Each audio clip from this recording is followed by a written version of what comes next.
Welcome. This is Holly with Wild Blessings, and this is another Teaching Tuesday. And today we are going to explore the wonders of hawthorn. And it's one of my favorite herbal allies and good friends. And I'm just excited to introduce you to that because we all need to keep our heart with all diligence, for from it flows the issues of life. And that's our memory verse for today, which is Proverbs 4:23.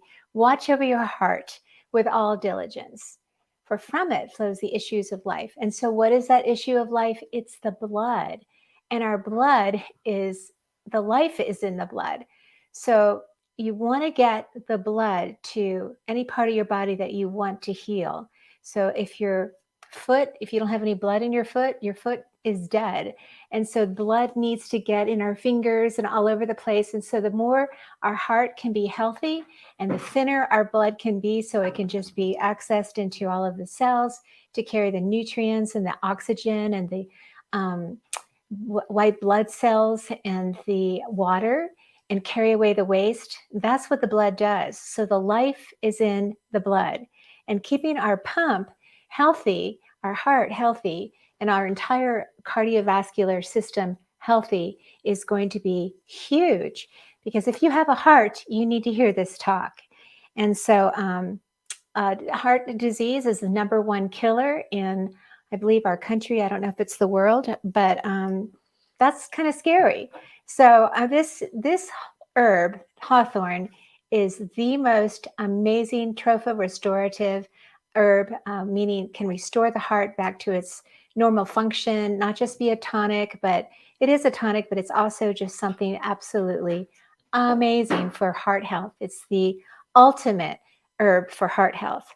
And it's delicious, and especially the way I fix it. And so I'll be showing you all kinds of preparations, but we're celebrating a kind of hearts today. And so I made a gluten-free chocolate cake that Jason's been eyeing, and I did it in the shape of a heart. There's no hawthorn in it, although I could probably, I don't think I'm going to put any hawthorn in that. I'm just going to make it fun, and we'll have coffee with it, right, Jace? So what else did I do with hearts? Oh, this week I asked the Lord to show me hearts, and today alone he gave me 5, which I put into my intro video. But this is one that I got today, which is just this really cool rock. Let's see if you can see it better. Look at that, shaped like a heart. So one of our contests I want to do this week for you guys is I want you all to post in a thread on Wild Blessings with Holly Drake Facebook group all the heart pictures or your favorite heart picture from nature that you've found, because his love is everywhere and his glory is everywhere, and God's glory is his love. It's what holds it all together. It is what gives us our breath and our life. And anyway, so I'm excited to share with you about this plant. But before we do, I'm going to absolutely take a complete shift and go to pine, because we're going to do pine needle tea first, because my good herbalist friend Suzanne Shires, who spoke on December 14th here in Wild Blessings, she was sharing with me how pine needle tea is absolutely essential for everyone right now. Everyone, whether you have had if you've gotten sick this season with the pandemic or not, this is what you want to be drinking. And so she gave me all these incredibly interesting reasons why it's so amazing, which I'll be sharing in my slideshow later. But just right now, I want to tell you how I made it. So I took the pine needles and I just clumped them together. You want to use fresh pine needles. And I just put them together. Well, I just held them with my hand, but I just got them together with a rubber band as well. And then you just do little tiny cuts. And you want to do like about this much for a quart. So that's what I've got in here. I put a quart of water in there, and I don't know if you can see it. You probably can't, but I then simmered it. And you do never want to boil it because it would boil off the constituents. So you simmer it and just get it all of those constituents into the water, keeping a lid on it so that the volatile oils do not escape. All right, so then I'm going to pour it through. I have a really cool sieve. So there it all is. So I know that we've talked about pine needle tea before. When Jana Jones was here, she showed us how to make it. This is going to be pine needle tea with a twist, and I'm so excited about it. So Suzanne got this from Daryl Patton, who's one of the leading herbalists in the South. He leads the Deep South Herbal Convention every year in Alabama, and I'm getting the privilege of speaking there this year. So I'm looking forward to that. So he came up with this recipe, and he is amazing. And what he recommended was putting into 1 cup. So I'm going to go ahead and make a cup right now to show you. So I made a bunch, and you can make some to go ahead so you have like a day's worth. And I'm going to make some for Jason as well because it's really tasty and so good for us both. So whether you have had the shot or whether you have not, this is still going to be something important for your health. So what did we put in here? Dandelion root tincture. So of course I have that, but I didn't have just the root tincture. I have the whole plant tincture, which is fine, but it's mostly in the root, the terpenes that are in there. And I'll explain in the slideshow that I'm going to give you later that Suzanne wrote about. Actually, I should probably just read it to you now, and then you can look at it in slideshow and copy it down if you wish. So she said, pine needle tea is chock full of vitamin C. This tea is a wonderful drink to have every single day. For flu or other illnesses, pine has wonderful properties, including how do you pronounce that, Jason? Shikimic. There you go, shikimic acid, which is also found in star anise, which I have right here. Are those cool? And fennel seed, and they're high in terpenes. Terpenes will stop the replication of viruses, which help in healing and reduction of symptoms. Bone set is the other one, which is right here. And bone set is also high in terpenes. And adding bone set to pine needle tea will help lessen and sometimes prevent the fibrosis in the lungs. Fibrosis is thickening and scarring of the alveoli in the lungs, and breathing is made difficult. So ventilators do not help with this, she said. But this does. So dandelions also have terpenes. Recent research into dandelion root has shown it to be effective in reducing the spike protein that accompanies the virus and reduces the severity of the virus. Dandelion also helps stop the virus' ability to replicate. All plants with terpenes have the ability to help stop the replication of the virus. Another plant with terpenes is magnolia bark, which can be taken internally as a tea, but it has an intensely bitter taste, Suzanne said, and most people do not enjoy that herb. However, it would work if nothing else was available. So I think all of us have access to pine, which is exciting. And if you don't have bone set, then you can try and buy it from the store, or you can use mullein as well. And she had some other interesting ideas about using mullein, which I'll talk about in another time. So then you're going to take just a dropper full of the dandelion and put it into each of the warm cups. It's not boiling, but it's warm, hot, was hot pine tea. And then I'm going to put in the bone set as well. And bone set was an absolute hero in the Spanish flu in 1918. And that's a whole nother story, which we'll talk about when we feature bone set. Eupatorium perfilatum is its name. And let me get a spin real quick. All right. Yeah, Eupatorium perfilatum is bone set. It's so cool. It's this unbelievable plant that has a leaf, lanceolate leaves that literally pierce through the middle of the stem. So the leaves here's the stem, and they just are on either side of the stem that go literally through the middle of the stem. And that's why it's called perfilatum. All right, all right, Jace, come over and try this. See what you think. Oops. So there's just been all kinds of studies done on this, and it was exciting that Daryl shared this with Suzanne, and she shared it with us. So here you go. Wait a minute. Let's clink. Okay.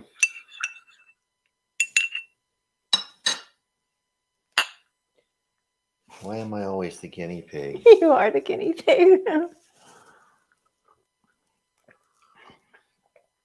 I love this. You know what? It's mild. It's a very mild blend. Yep. Yeah. So It kind of reminds me of being in the wood shop. You know, yeah, like gnawing on a 2x4 or something. that there's a similarity. That's with true. a little honey. So honey makes everything good. I recommend using local honey if you can access that. All right. So that has nothing to do with Hawthorn, but I just thought with everyone, with what they've been going through, this is important. And I just cared and I want to share it with you all. Okay. So that's, I think, amazing. All right. Another thing that I'm herbing around with right now is I'm going to make I'll show you how to make. Here's my hawthorns. They were in the freezer, and this is from last October. They tend to get really ripe around October. They're called haws, the berries. And so what I'm going to do is take, here it is, like a potato masher, and just mash them a little bit. They do have seeds inside, which we'll get into detail about why the seeds are not a good thing, but honestly, they're not that bad of a thing, and I'm not going to eat them. So I think that's fine. I'm just breaking down the cell walls like this. Then I'm going to scoop some of this into this mason jar. There's lots of different ways that you can make a tincture with this, but my favorite way is with brandy and honey. And then I love to add to that the cinnamon sticks and the star anise and cardamom, which I got that recipe from Mountain Rose Herbs. And so that's not what I did last time, but I was looking at their recipe and I thought that looks really good. So I'll be sending out some hawthorn tinctures because I've already made this from before. So I'll be sending out some hawthorn tinctures to the winners of the contest this coming week on heart photos, which is what I want you all to be posting. So we can see the things that God's given you in nature. All right. Because his glory is all around. And I just want you to ask God to give you eyes to see and just be outside for one thing so that you can see the beauty of his creation and look for evidences of his love for you, because it will help you no matter what you're going through to give you the endurance to wait well and to just trust his heart of love for you. All right. So now that I've got the hawthorns in there like that, I'm going to smash them up with one of these things. And then I'm going to pour over some brandy. And there's different ways you can do this. You can actually just do the brandy and put it together like that. And then 6 weeks later, add the honey then. But I'm going to go ahead and add the honey now. And I'm also going to put in the cinnamon sticks, the cardamom powder, and this anise seeds. And there's reasons for all those things. And then I'm going to pour in the brandy. And what I love about making my own tinctures is that they're so, oh gosh, Jace, I can't even open this. Oh, I got it. They're made with so much love and intention and prayer. Because every day I'll be shaking this for 6 weeks and put it in a dark place, in a dark closet somewhere. And then you can shake it while you're praying over it and just thanking God for Hawthorn and remembering all the things I'm going to teach you today about Hawthorn and why you want this plant. So you can eat it, and I'll show you some ways in which I've made it so you can eat it to make a syrup and a vinegar, etc., and a honey. Where did I put the honey? Here it is. All right, and then I'm just going to literally pour all of this honey over it. And you always want to make sure you label your jar. So I actually labeled this one Hawthorn Elixir with brandy and honey and haws. But I forgot to put it in this jar, and I put it in this large jar instead, which is fine. I'll just make sure that I label it. Although this will be pretty easy to discern because you can see the haws are right there. Okay, I'm going to tell you another way you can up this and make this an even more powerful medicine when I do my slideshow. So right now, all it is just the haws. But the whole plant is medicinal. The flowers and the early leaves and even the bark. So I'll even make medicine with the thorns. Okay. So let me get a lid for this real quick.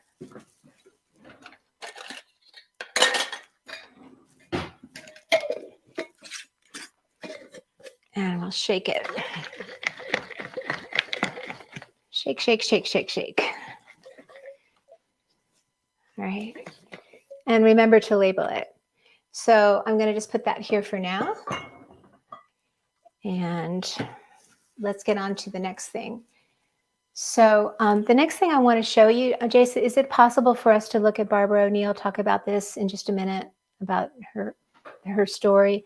She has a story about how she used hawthorn that made such a difference in a man's life. That it's kind of an interesting story. And I kind of wanted you to hear that before we go into befriending hawthorn and getting to know it a little more personally yourself. But first, before we do, I wanted to tell you about the 8 health laws and remind you what they are, because they are our true healers. And so the acronym NEWSTART, N stands for nutrition, E stands for exercise, W stands for water, S for sunshine, T for temperance, A for air, R for rest, and T for trusting God. And so when it comes to heart health, all of those things are important. The heart is a muscle, and muscle knows no age. And so it's extremely important that we exercise, and there's some really amazing exercises that she recommends for specific heart health that are like better than anything else, which I'm going to give you the link to her talk and in our comments below, and you can watch that because she's the best. But just briefly, you want to do high intensity interval training, which is where you run for as fast as you can for 30 seconds, and then you walk for another 30 seconds or 60 seconds until you have relaxed. And then you run again really hard, and you do that in 6 cycles. Run, walk, run, walk. 6 cycles will do amazing things for your heart health, and it will not overstress you at all. So that's a great way to keep your heart healthy no matter what age you are. And the other one that she really recommends is jumping on a mini tramp. And it could just be simple bouncing. And that is another great way to keep your heart healthy and your blood thin. She also goes into 9 amazing blood thinners that we'll show you in the slideshow. But the most important one, and the cheapest one, and the most important of all that we all have access to is water. So where's my water? This is my water. Anyway, this is pine. So drinking water is essential because we lose so much of it through our urine, through our lungs and breathing, through our skin, through our colon, that we lose 2.2 liters of water a day. And so we've got to be replenishing that and making sure that we have adequate water. And the best way to do that is to have some sea salt with your water. And so make sure that you have, I can't even believe this little block of sea salt is shaped like a heart. That is just crazy.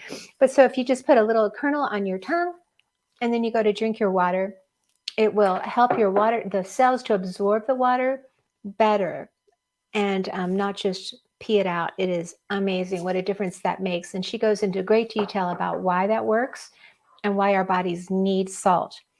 And she explains why we have high blood pressure and why we have a low blood pressure and how hawthorn can help with those things. And how also she talks about how to thin your blood and how to have good cholesterol levels. And she has some interesting things to say about cholesterol that I found absolutely fascinating. So it's a talk I really recommend, but I wanted you to hear this story where she tells about Henry, who is a judge who came to her health retreat very sick, and she gave him hawthorn. And then the story will play out and you can listen to it right now.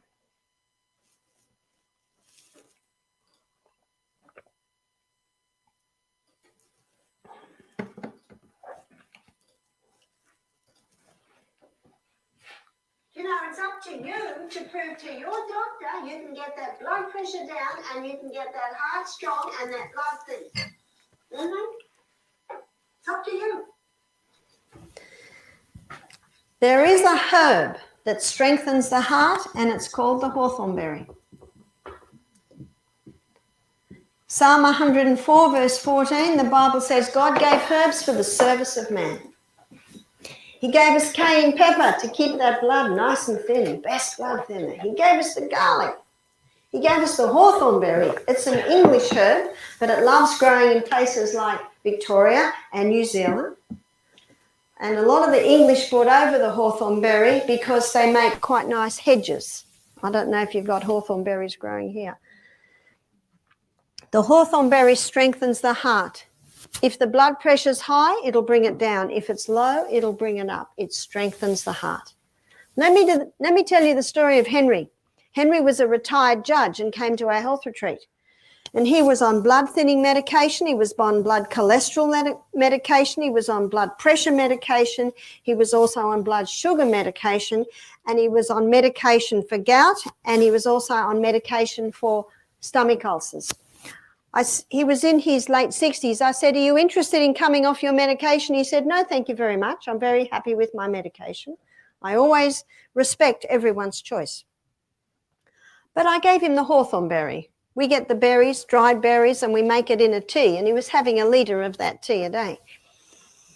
At the end of the week, he said, oh, I'll continue the hawthorn berry. He rang me up 4 months. He said, Barbara, I'd like to visit you and get some more hawthorn berries. I want to give some to my friends. I said, come for lunch, Henry. When I opened the door, I couldn't believe my eyes. This was a different man. He had lost 20 kilos in 4 months. I said, is that you, Henry? He said, it is.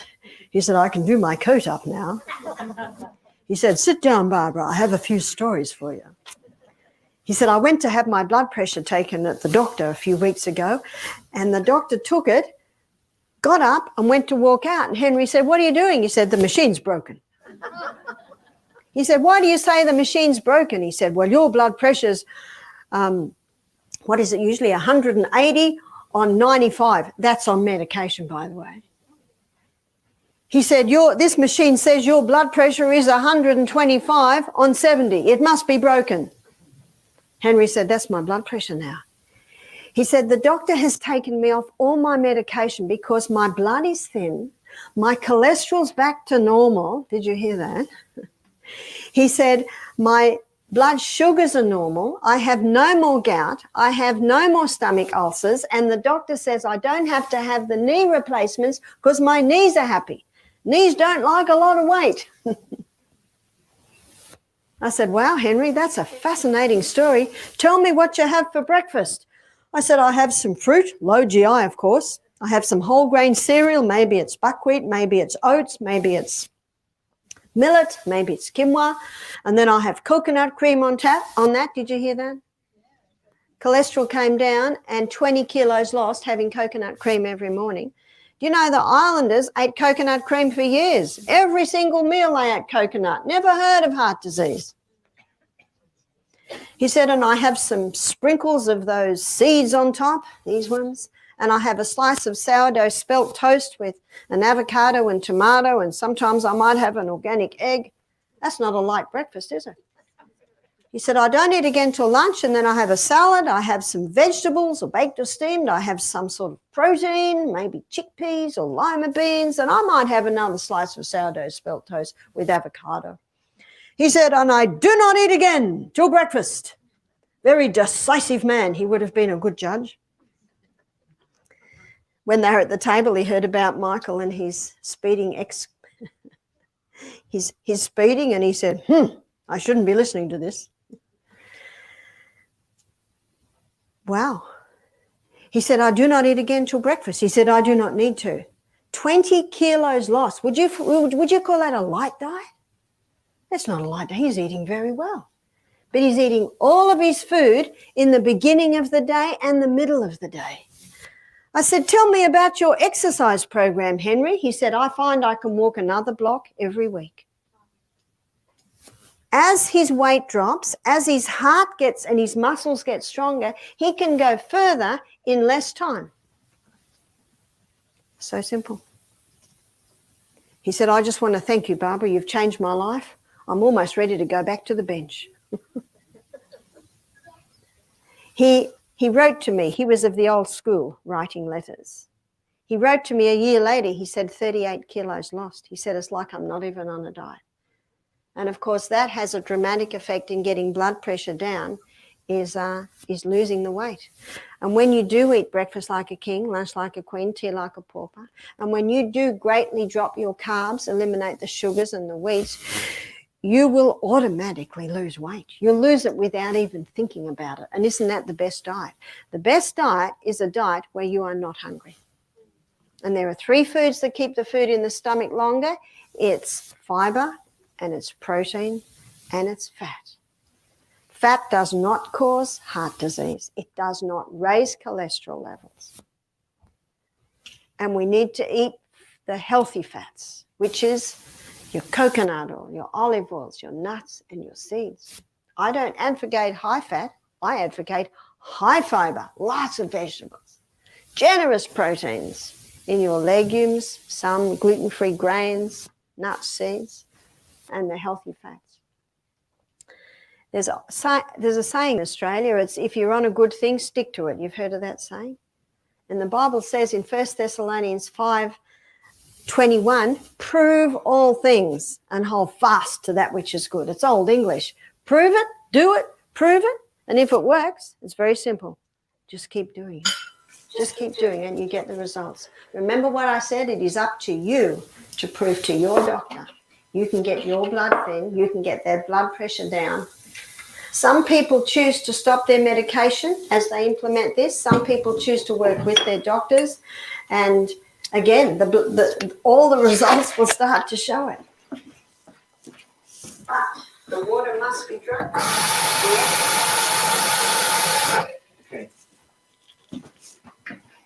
Okay, am I back? All right, so that was such a cool story. So are you interested in getting to know this plant? I think so. I've always loved it, and I have wonderful stories to share in my own life about it. But when you listen to things and you learn and study, as I've been about this plant in the last week or so, it's just made me just appreciate it more and want to embrace it and use it as much as possible and share it with others. So I want to share it with you guys. Okay, so first thing we do when we befriend a plant is we just say, well, what is your name?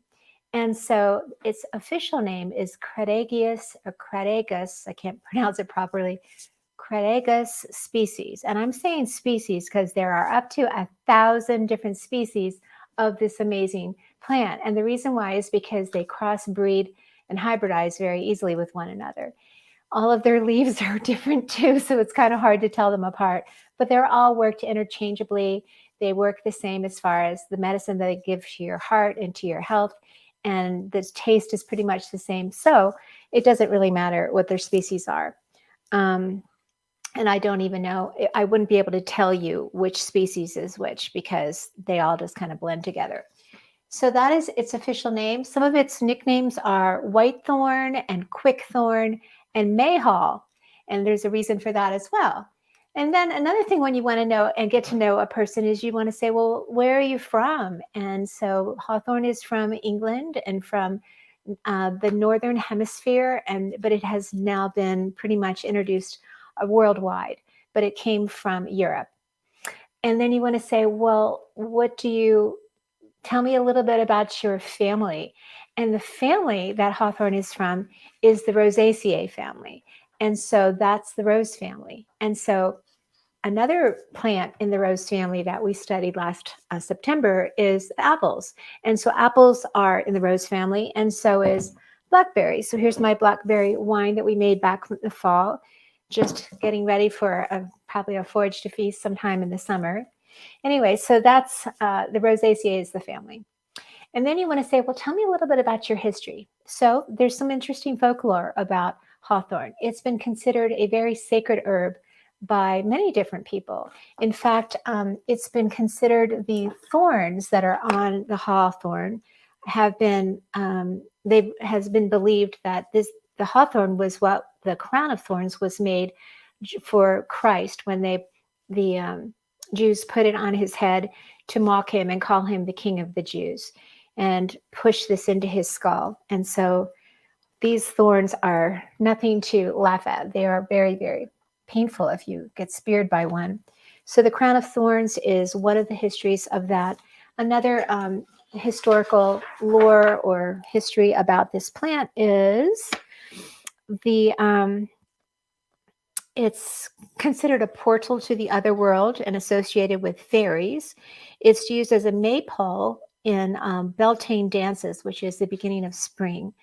And it was also called Crataegus, which means flowering thorn. That's how you pronounce that name. They can live up to 400 years old, and they're really most commonly used all around Europe as hedges, like a hedge of thorns.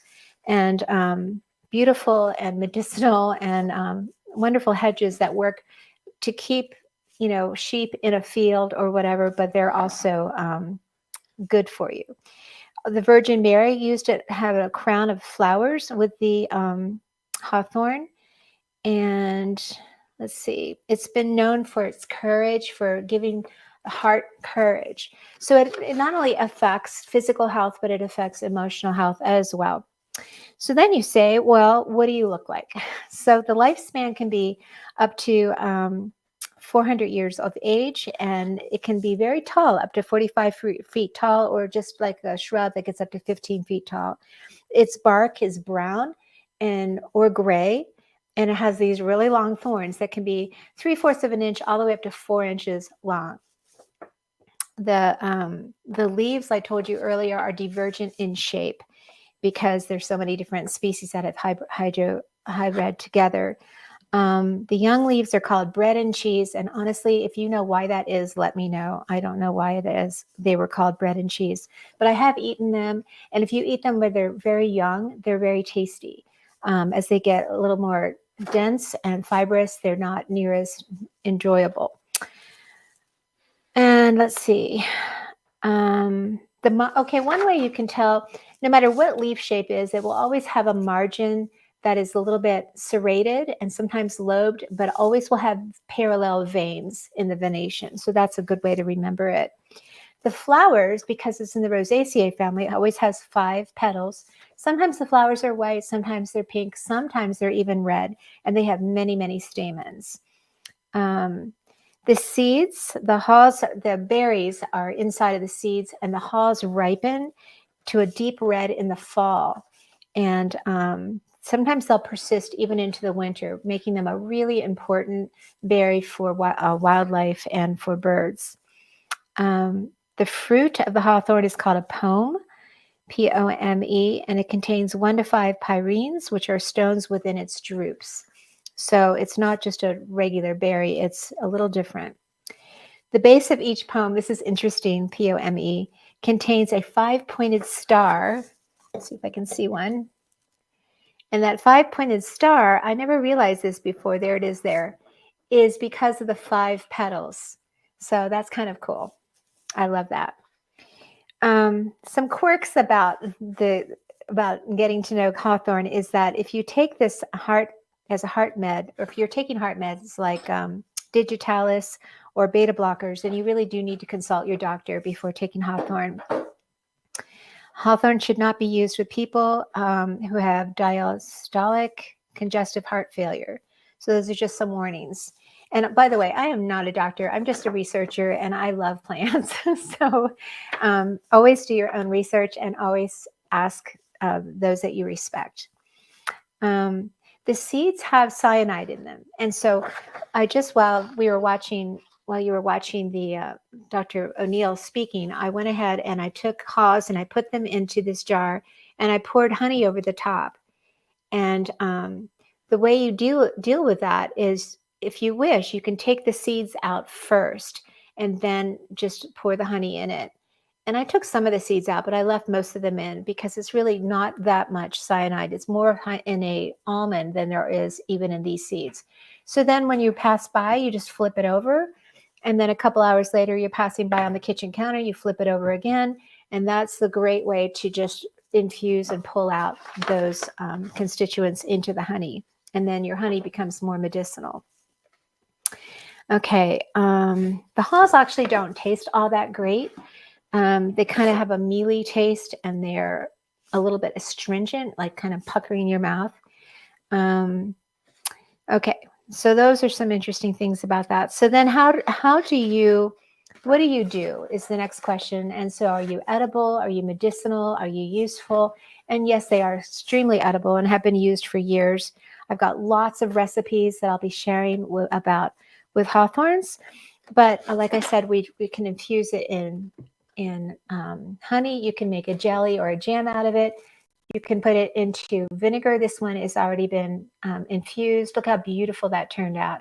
So if you're making a salad dressing, just use your hawthorn vinegar, and then you're getting all of the constituents that are so healing in the hawthorn into your salad. Okay, and then you can also make it into an elixir or a tincture, which is really special. But that's not food, that's medicine. Okay, let's see, what's another thing? Oh, I've made syrup out of it in the past. And they kind of taste a little bit sour, and then they taste a little more sweet. You want to wait until after the frost in order to gather the berries or the haws, because it's called bledded, B-L-E-D-D-E-D. Mark Williams told me about that. And it will mean that they are much more vibrant and full of a little sweeter if you wait until that point. Sometimes it's hard to wait because you're afraid that the birds will get there first. All right, the flower can be made into a wine, has a very pungent flavor, and the hawthorn berry wine has a fruity flavor and has a soothing, calming effect. Let's see. The early leaves can be eaten in a salad, and the early flowers can also be eaten in a salad, but they have kind of an unusual flavor to them. So I don't particularly care for that, but I do love to make it into the medicine. So speaking of medicine, let's go ahead and talk about how to make that.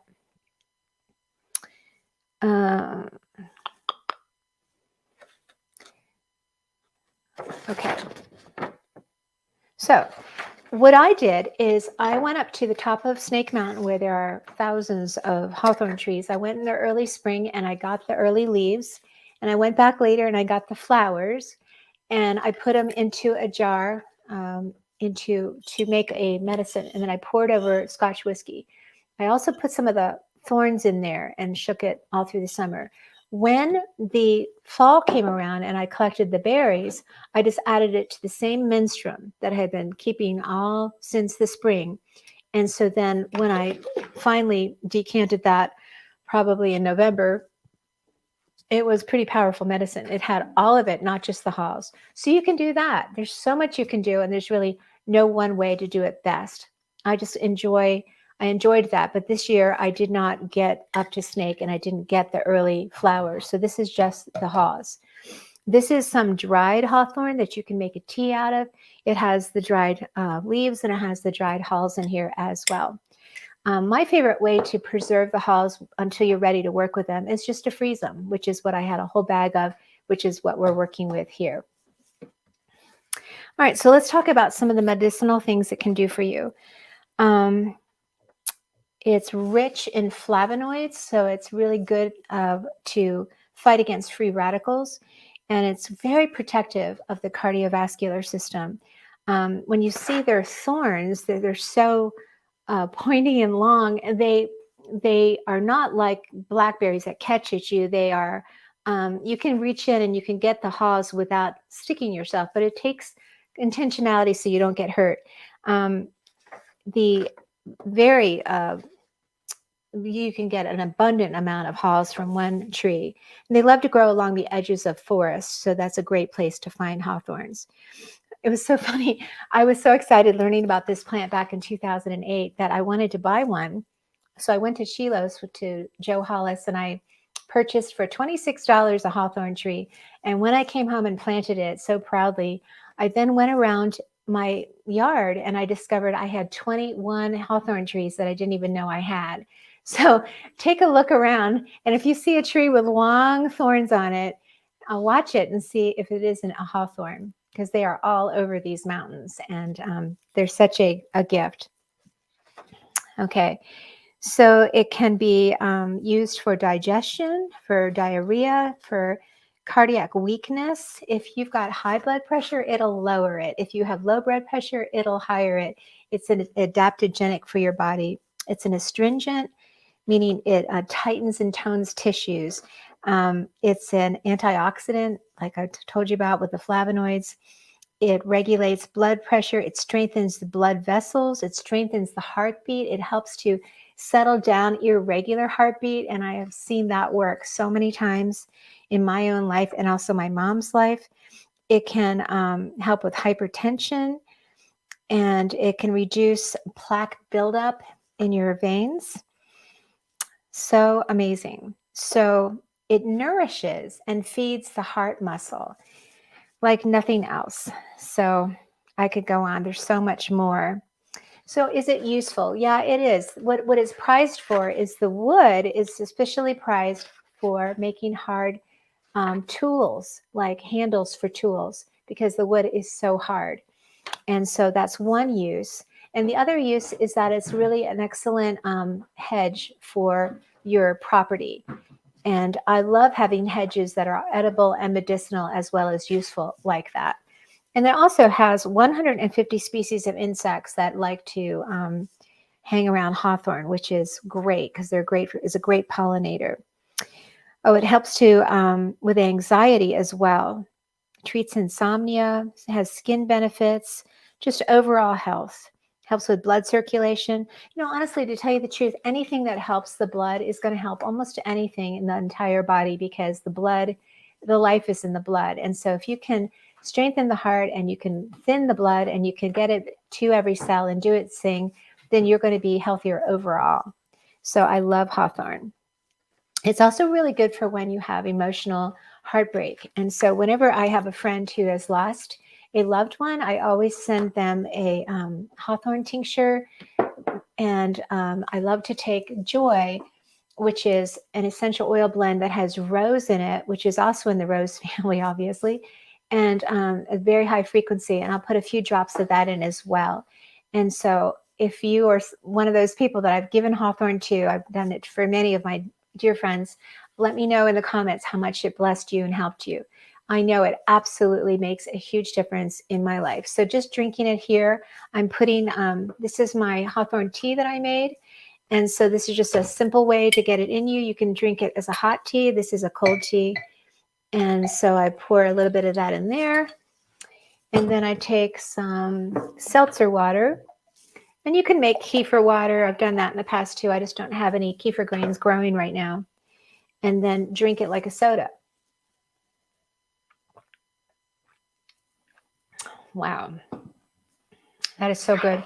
So you know that it's not just a nice tasting drink. It's actually feeding and helping your health and your heart. Okay.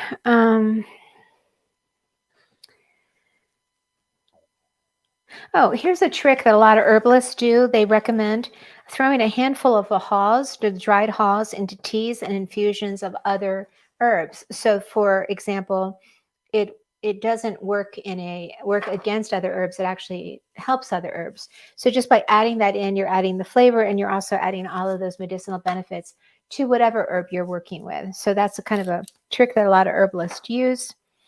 Other good herbs for the heart are motherwort, rose, St. John's wort, lemon balm, and oats. So those are my top favorite ones.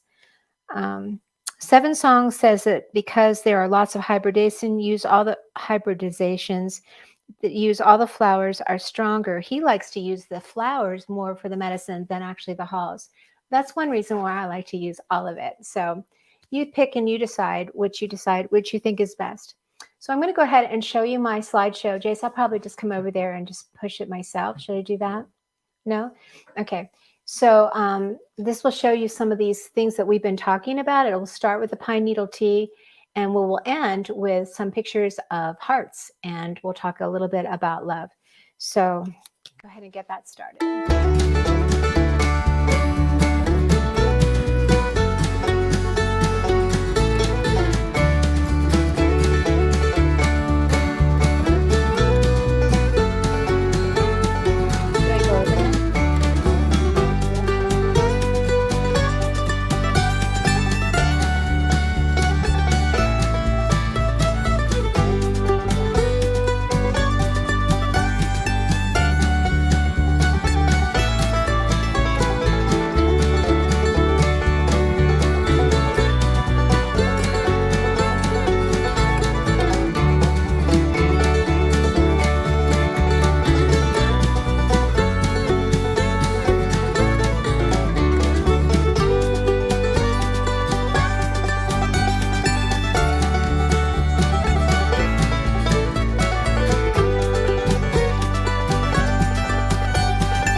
Okay, so that showed you a little bit of the life cycle pictures of the plant, of what the leaves look like, what the bark looks like, those thorns.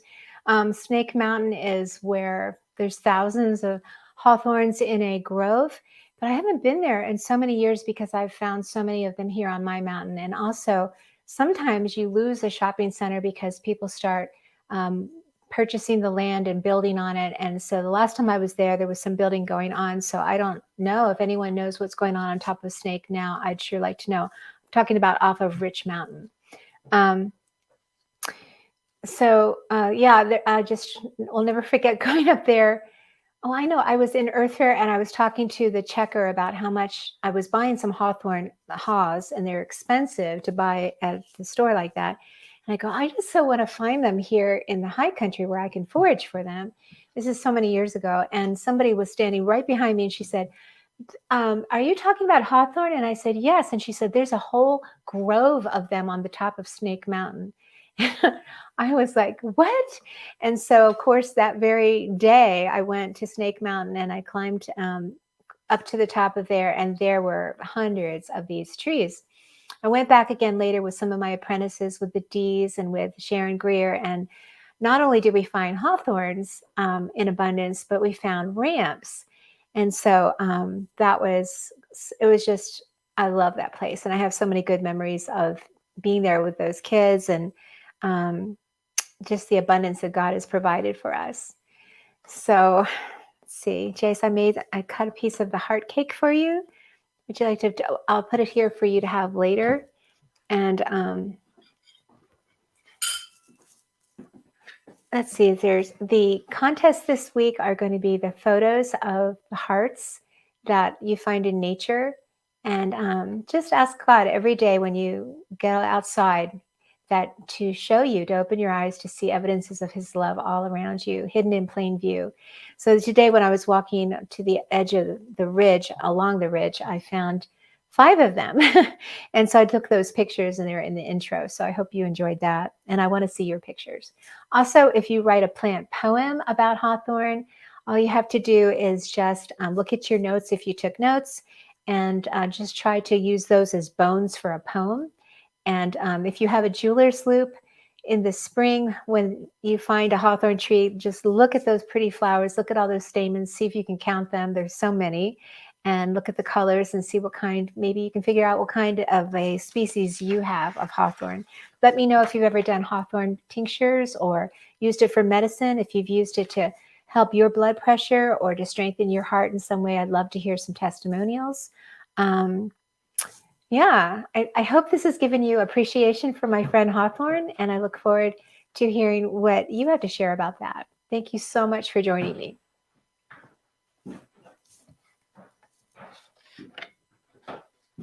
Okay, this is the promo guy that steps in at the end.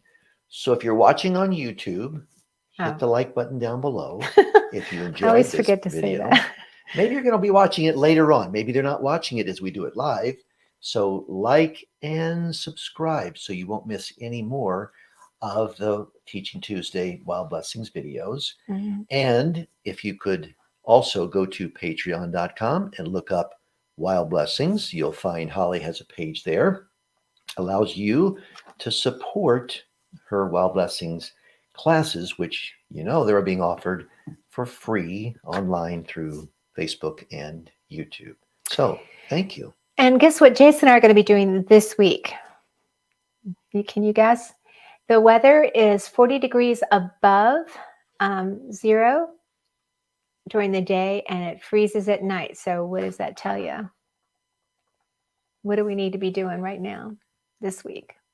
What did we do last year this time? I think you might as well tell Tapping maple trees or birch trees or black walnut trees or hickory trees, shagbark hickory. So yes, tapping this is the time of year to do that when it's 40, above 40 during the day and freezing at night. That's when the sap is running, and you can look at my video on seeing trees that I posted from this. I posted earlier this week from last year, and you can learn all about how to do that and how to make the most of this time of year, because even though it seems like a pause, there's a lot of life going on below the surface and behind that bark. and lots of things that you can do in winter work. So check that out and learn about that there. I'll put that in the comments below as well. Okay, God bless you guys. Thank you so much for joining me.